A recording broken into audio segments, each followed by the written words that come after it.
Welcome to Ollie Foreman's Mindset. This is episode 1, which is exciting times. I'm here today, joined by Arron Porges. And I don't know if you want to introduce yourself and... Ollie, congratulations, mate, on getting the podcast going. And I'm honoured to be guest number 1. I guess you went for a long list of people and then finally scraped the bottom of the barrel, and here I was. Rock bottom. Here I am. So, honoured to be on here and kicking off this journey for you. That's it. I think you're a good person to start off with, really.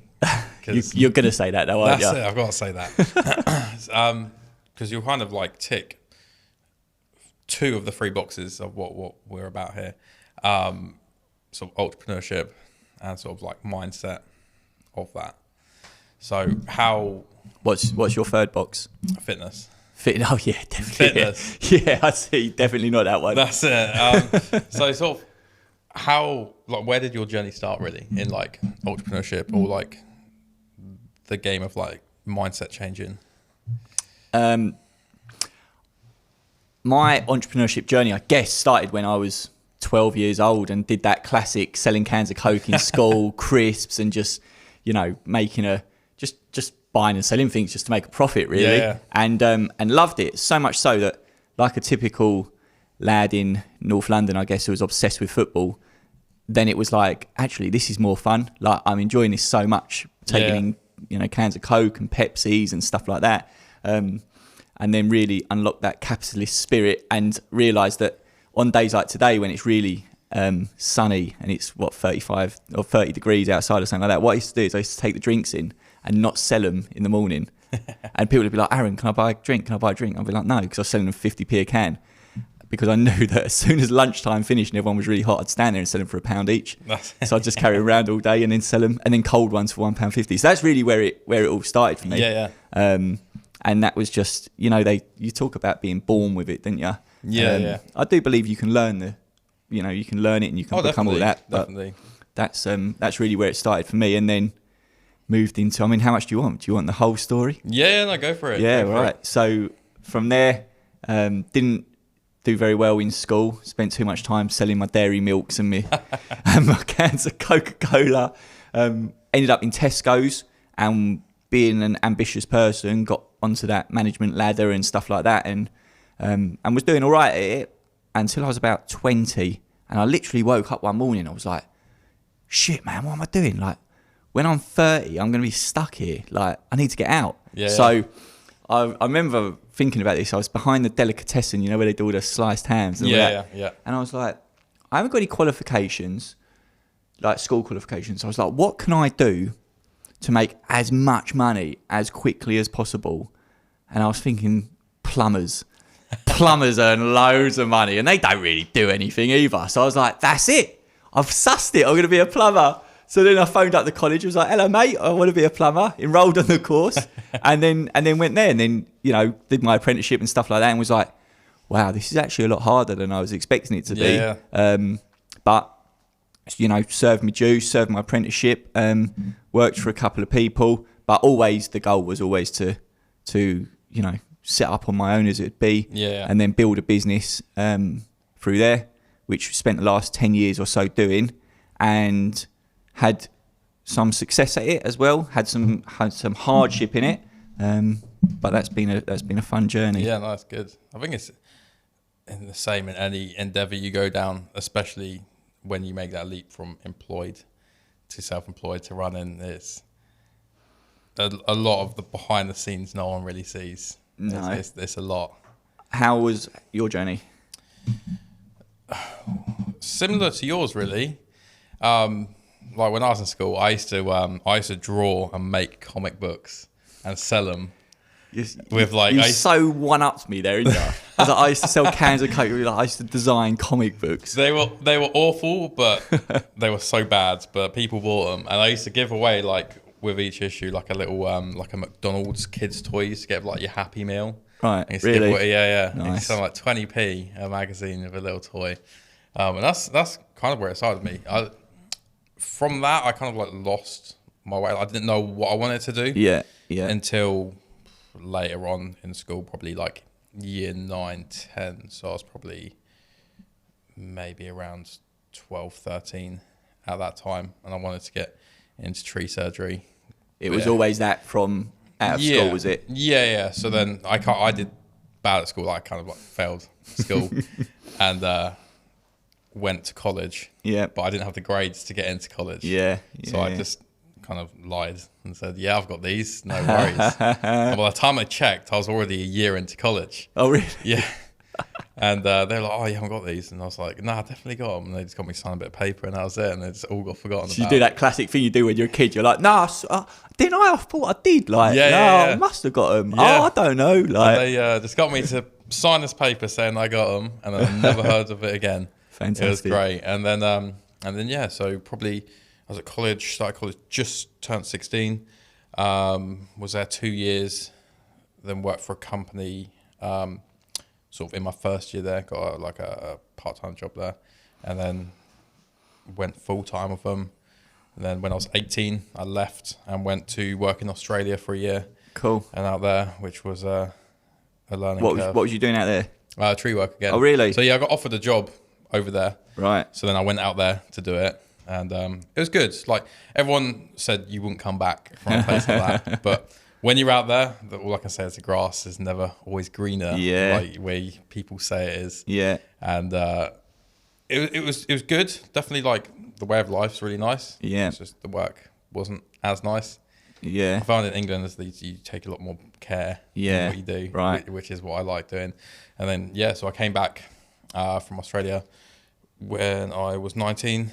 And then went self-employed for a little bit, like a little bit of subcontracting. And then I set my business up at 19. And it's been going well, strength for strength, really, since then. It has been.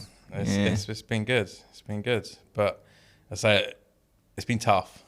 Like, there are times where I've been like, I don't know if I'm going to make it through this month. Like, entrepreneurship's not for the weak, is it? No.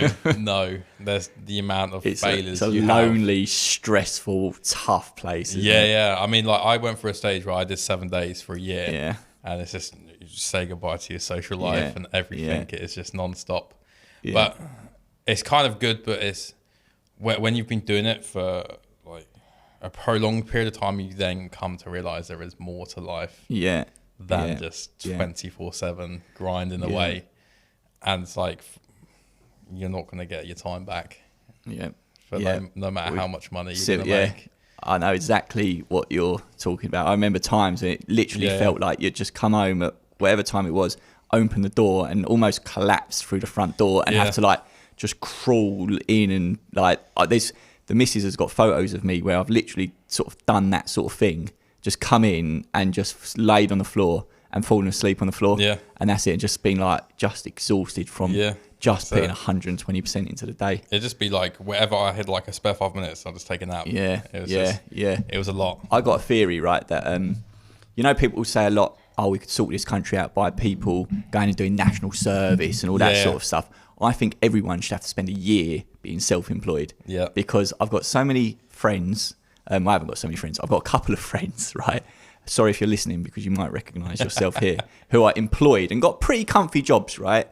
And the stuff they moan about, and it's like, oh, my boss is so out of order, he's done this, he's done that. And it's like, if only you knew the other side of it, because they talk about their problems and I look at it from a, leadership point of view, or I can see why a business owner would do that, or what his thinking was behind it.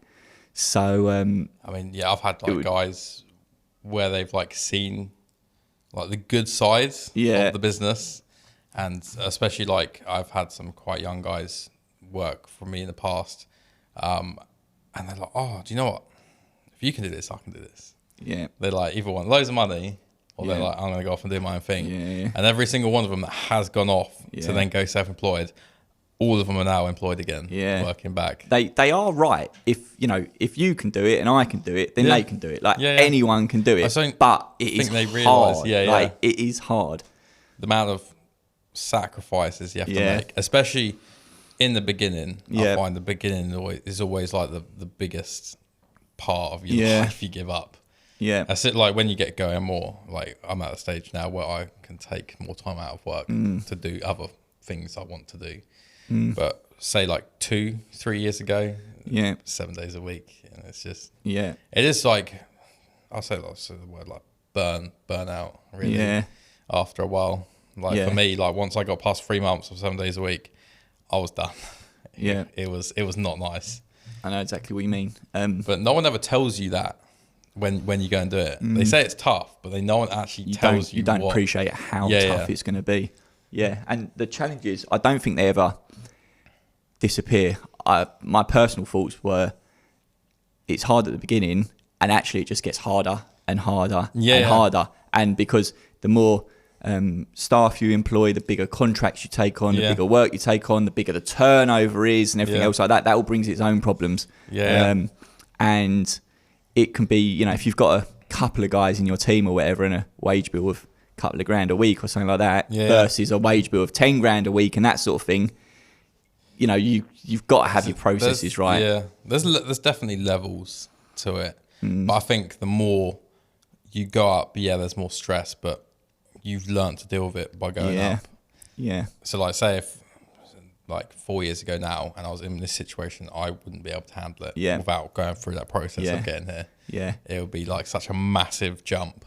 Yeah. Do you know, it's funny, I was having this exact conversation this morning with our mutual friend and business coach, George T.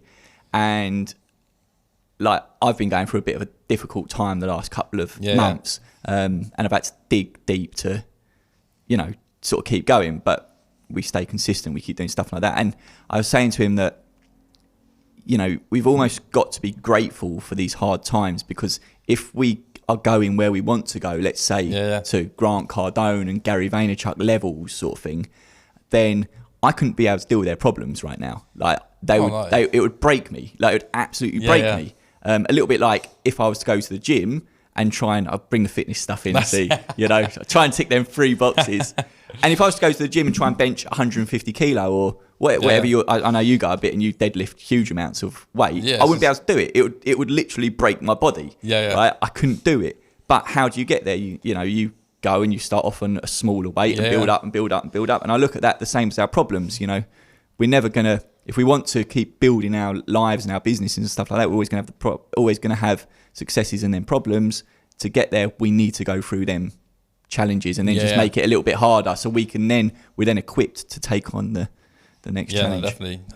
That actually leads me on to what was your biggest mistake that turned into your biggest lesson? Bloody hell. Biggest mistake.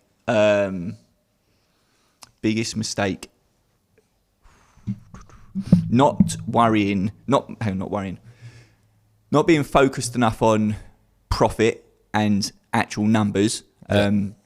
Was so focused on delayed gratification and just building something, and that was it. I wasn't interested in money. I just want to build a business. That's it. Just keep reinvesting, and should have been putting some more aside for a rainy day and stuff like that.